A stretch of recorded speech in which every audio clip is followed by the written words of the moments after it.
This is Dave, and today's big hairy idea is uniquely qualified. In this week's Torah portion Chayesara, Abraham decides he needs to find a wife for his son, Isaac. Make sense? The blessing that Abraham has received is that he's going to have these righteous children that are going to populate the world. Like, what could be more important for his mission than finding a wife for his son? A wife who's going to be a righteous woman by his side, a real partner in making this mission come true. But then he does something strange. You think for such a huge mission, okay, this is the type of thing he wants to undertake personally to make sure it's done right, to make sure that the right woman is found. But instead, he delegates the job to a servant. And he tells his servant to go off and find a wife for his son. That really bothered me when I first read this story. And then something else really bothered me about it too.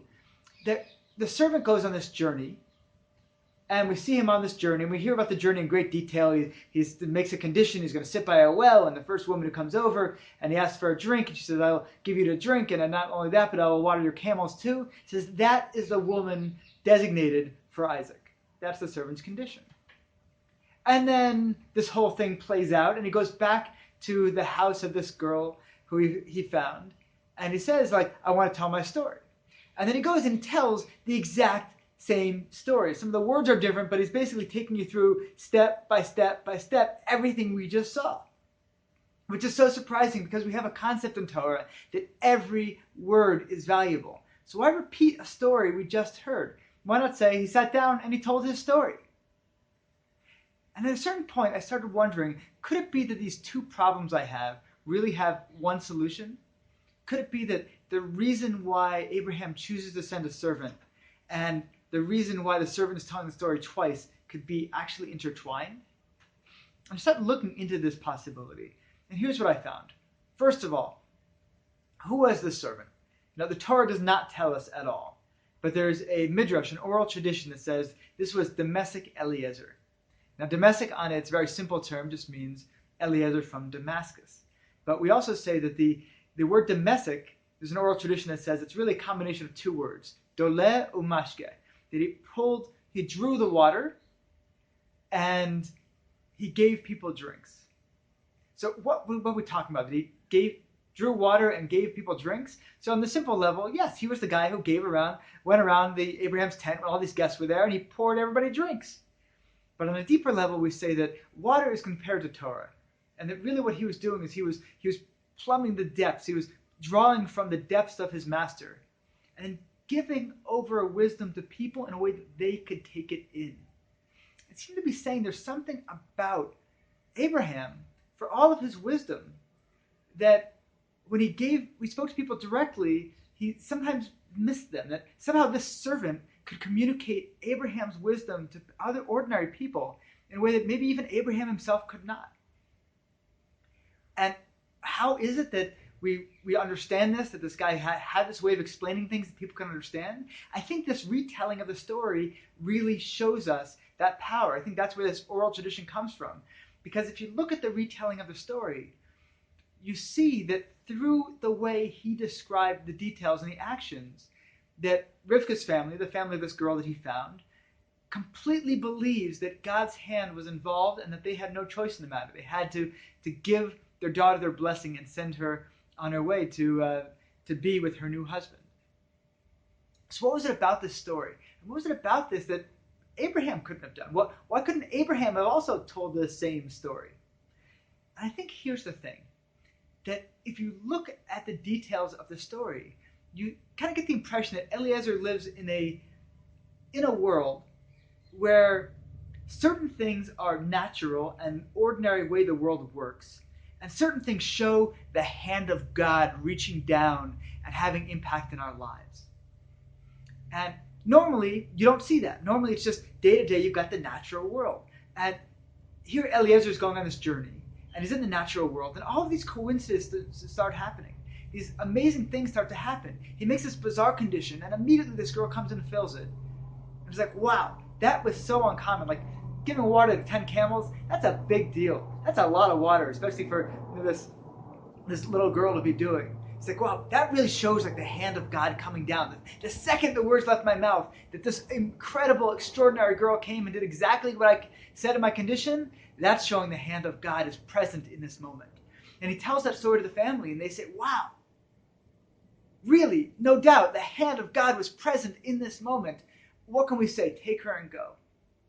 But Abraham doesn't live in that dualistic reality. He doesn't believe there's nature outside of God's workings and moments which show like this hand of God, this divine intervention. He believes the divine intervention is everywhere.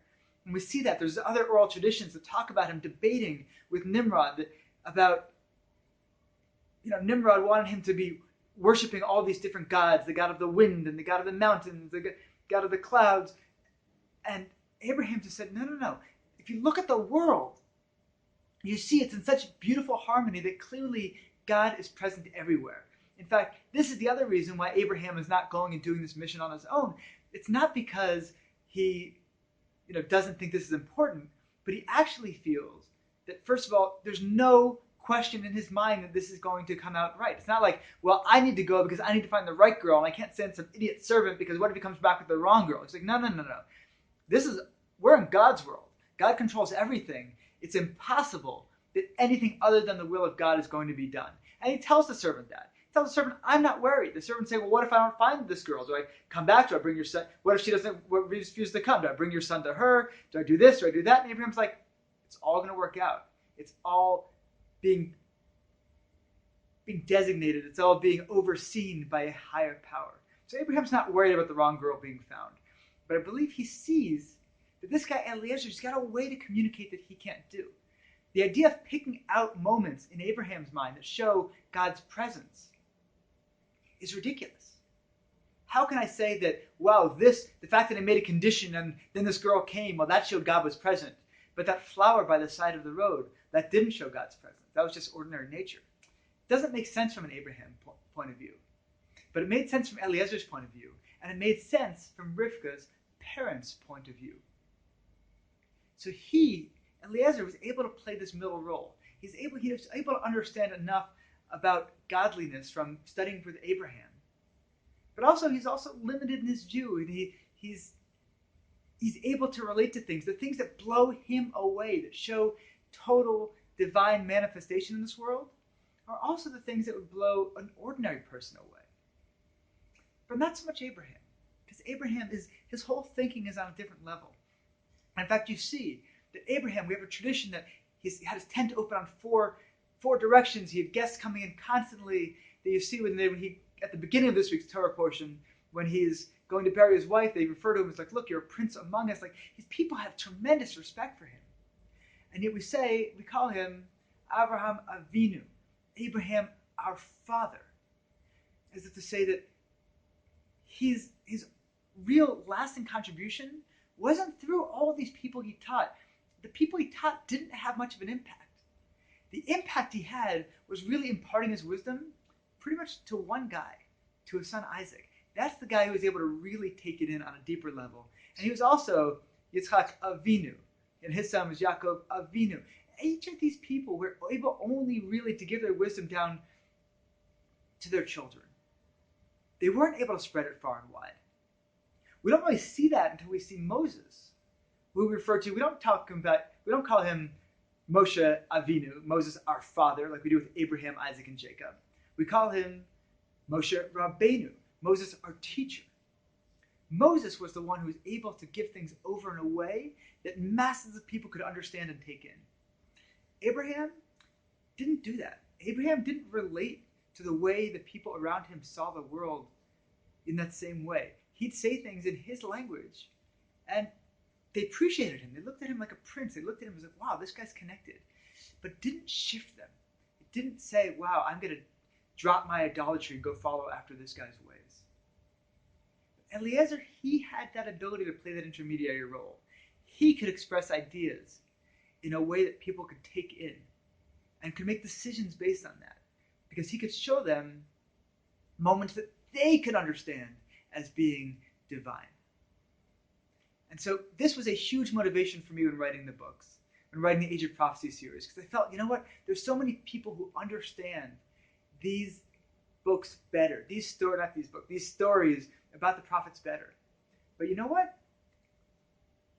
A lot of them probably wouldn't sit down and write a novel. And even if they did, they probably haven't spent the time I've had reading novels. And they haven't dug into all these different fantasy novels and understand these different genres.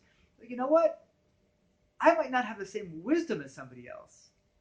But if I'm going to make this book happen, if this book is going to happen, if these ideas are going to get out to the world, maybe it doesn't take the wisest person in Israel to do it. Maybe it takes someone like me who has the ability to understand some of these concepts and has the ability to understand some of these tools of how to give over concepts in a fictional way that is going to take in the best elements of fantasy and mystery stories.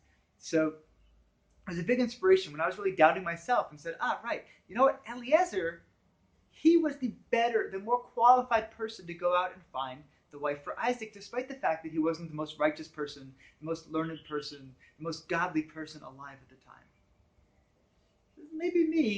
Maybe I'm the right person to be writing these books, despite the fact that I'm not the wisest, most godly, holiest person out there. But maybe my combination of skills makes me most qualified. And so I want to really leave you with that thought. Are there times you maybe take like a backseat to somebody else, think, oh no, this person's more qualified. They can do a better job than I can. When actually maybe your combination, your unique set of skills makes you uniquely qualified to do what even they cannot. Or maybe your overall understanding, your understanding of your audience, your understanding of what's going to enter the heart might even surpass those of people with more wisdom, with more knowledge than you have.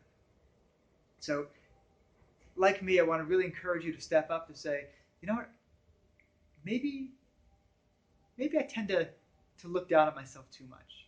There's this idea that we tend to look at ourselves as being frauds, as being not really good enough. But maybe you are. Maybe you actually have some unique skills, some unique tasks that you are uniquely qualified to do. Is today a good day to go out and pursue those?